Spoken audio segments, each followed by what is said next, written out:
stencils. They are so inexpensive and very fun to use. So in today's video, I'm going to show you a bunch of different ways you can use the same stencil. There's so much more than just ink blending through it or maybe putting a paste through it. So let's get into it, and I'm going to show you how you can make the most out of the stencils you already own. So first up, let's do some monoprinting. I am using some paint that I just purchased at Michael's. It's from Deco Art, so very inexpensive paint. And I am just trying to smear it on my glass surface. You can do it on some plastic packaging, a plate, anything will work for you. And then I'm going to go ahead and press my stencil down into that paint. Don't let it dry. Do it while it's wet. And then I grabbed a piece of cardstock and I'm just going to press it through that stencil, but apply some good pressure here. All right. I'm using no blocks, no tools. I didn't want to use a brayer. I wanted to show you that you can do this without anything special. So here's the first lift that I got. And I think this is so cool. That thick, bubbly paint was awesome. But let's take a second print. So grab yourself some cardstock. I'm just grabbing anything. So now I've got red. I just grab whatever I can find. I'm going to go ahead and do the same thing. And we're going to see how many prints we can get just from doing that. So that's a thinner look.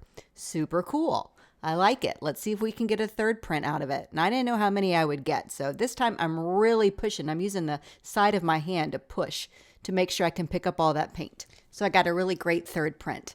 All right, so this time I'm going to pick up the stencil so I have that design left on my surface. And now I'm going to press the cardstock onto that surface. So the surface is actually acting like a gel plate. Then I pick it up. This was a little messy for me, but I actually turned it into a card, so hold on. And the last thing we're going to do is take what's left on that stencil, so that still has all the paint on it, and then I'll press my cardstock onto the stencil. And again, I didn't want to grab a brayer or anything. I wanted to show you that you can do all of this without any fancy tools. A brayer would have been easier, but I succeeded just fine. Just took a little extra pressing. And then here I got this mono print, and I think it's so cool. So I actually turned these all into cards. Let's take a quick look here. So I love all of those prints that we got at the beginning. Just pressing it through that thick stencil with all that paint in it, and that stamping with the stencil or creating a mono print with the stencil. So I got some really fun looks just by using a paint and a stencil. All right, next up is Stencil Resist. So that is some packaging I pulled out of the garbage just to keep me from having to clean up. And I'm taking my embossing pad and pressing it right onto the stencil. And then I'm basically going to use that stencil kind of like a stamp and create a resist using some embossing. So I went ahead and sprinkled on some embossing powder because I'm going to be doing heat embossing in a minute. And now I'm just pressing that stencil like a stamp with all that sticky ink on the side through to get onto my cardstock. Again, I used my trash to press all that through.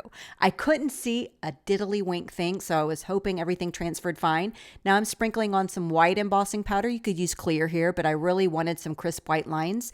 And I can see it sticking, so I knew my transfer was a success. Sometimes when you're doing white on white, it's just like a risk. But then when you add the ink or whatever it is that you're doing for the resist, it's like magic. So I'm going to use the shimmer powder. I haven't used it in quite some time. And it's just like this powder, and I kind of was trying to show you how shimmery it was if I blended it with my finger. But the magic is when you add water to it. So look at all these different colors that come alive. Now you could use color bursts or brushot or anything like that. These are shimmer powders from Nuvo. I've had them forever. If they're still available, I'll link them below. But I wanted, you can see that, you can see the stencil design coming through, but then I smushed it onto my surface and I lost all that cool color. Not to worry, I'll just add some more powder. And that's that. And when you add the powder to the wet, it's super cool. Look at all these different colors in that one little bottle of powder. So once I let that dry, I just adhered a die cut to it. And that is all I had to do. And I think that subtle background from the resist and then the boldness of those pigment powders, match made in heaven. Now, dry embossing or letterpress. So I am using a Cuttlebug. This is very old. It was the very first thing I ever bought.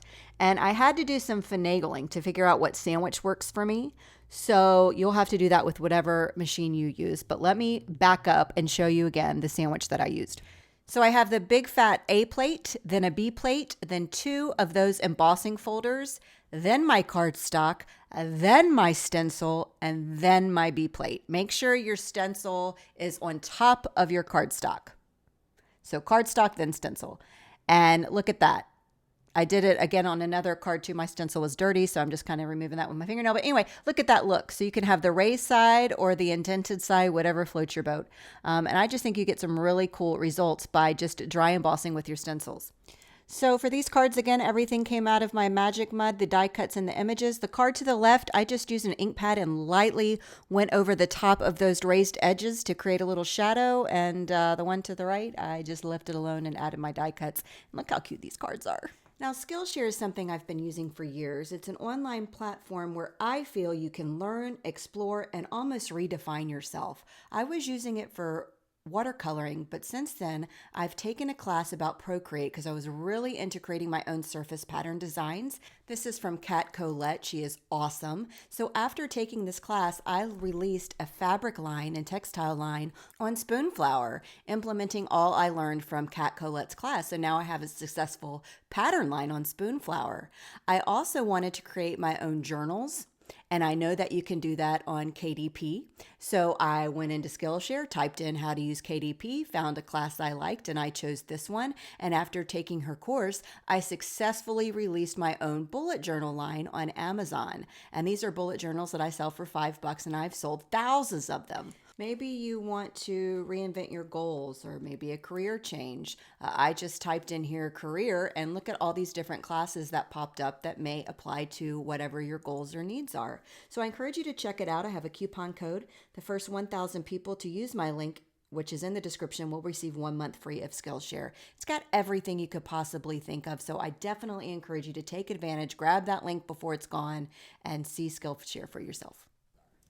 Next up is pastes. Now I'm using pastes I have not opened in a long time, so I was very happy to see they were not dried out. This one I never even opened at all. So I took the handle of my my tool there and banged a little hole in it, but now I've got the paste all over the handle. So then it gets all over my hand. But anyway, you should just properly open your bottle before you don't just take the handle and bang a hole in it, because then you'll create a mess. But anyway, so I'm going to go ahead. I'm using black cardstock because I really love these pastes on a dark surface. So I'm going in, and I'm not going to go ahead and do the whole thing. So you can, this is almost another technique like partial stenciling. You don't always have to do the entire look of the stencil. You can just do a little bit of it and get another cool look with your stencil. All right, so I went ahead and cleaned that off. I just rinsed it under warm water, and then I'm going to take what's left of that blue on the spatula and apply it through. Then I'm going to take a new spatula because I'm going to go in with yellow, and I didn't want to mess, I didn't want to add blue to the yellow jar. And I was thrilled to know that paste was still nice and liquidy, and I'm very happy because I swear I haven't opened this in like a year. So I thought if I mixed the two colors, I would get a green, because yellow and blue make green, but yeah, that didn't happen.